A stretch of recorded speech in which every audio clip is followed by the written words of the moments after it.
লাইলাতুন নিসফি মিন শাবান, বলেন তো দেখি এই শাবান মাসের বরকত আল্লাহর দরবারে আছে না নাই? আরো জোরে বলতে হবে, আছে না নাই? হাদিসের মধ্যে পাওয়া যায় এই শাবান মাসের একটা রজনী লাইলাতুল বরাত।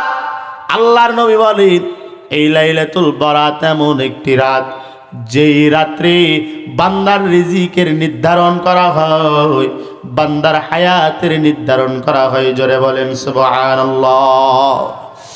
ভাইরা আমার, এই লাইলাতুল বরাতের রাত্রে আল্লাহর কাছে বেশি বেশি দোয়া করা, নামাজ পড়া।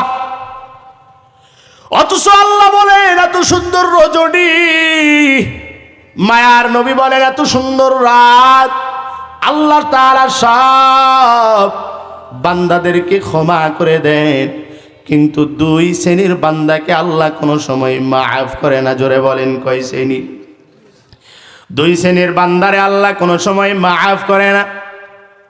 এক নম্বরে মুশরিক, যারা আল্লাহর সঙ্গে কাউরে শিরিক করে আল্লাহ তারে কোনোদিন ক্ষমা করবেন না। ভাইয়েরা আমার, মুশরিক কারা বলে? আল্লাহর সঙ্গে যারা শিরিক করে তারা।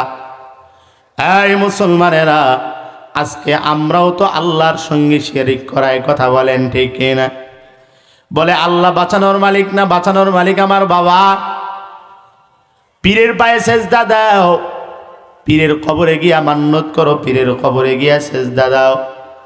আল্লাহর নবী বলেন আল্লাহর সঙ্গে কোনো বান্দা যদি কাউরে যদি শরিক করায় তাহলে ওই বান্দা শিরিককারী, আর ওই শিরিককারী বান্দাকে আল্লাহ কোনোদিন ক্ষমা করে দিবেন না।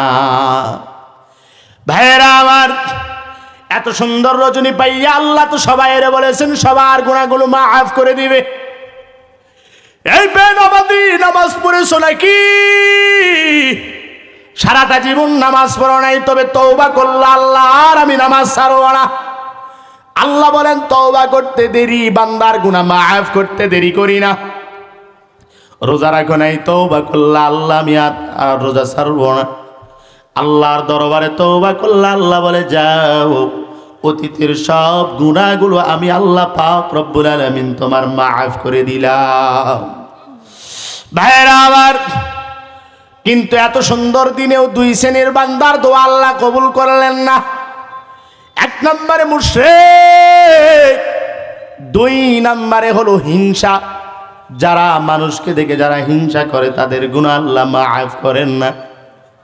এই ভাইয়েরা, বলেন তো দেখি আমগুর গুনাহ তো শেষ নাই, তারপরেও আল্লাহ যদি আমাদেরকে মাফ না করে দেন, আমাদের জাহান্নাম ছাড়া কোনো উপায় নাই। কথা বলেন ঠিক না?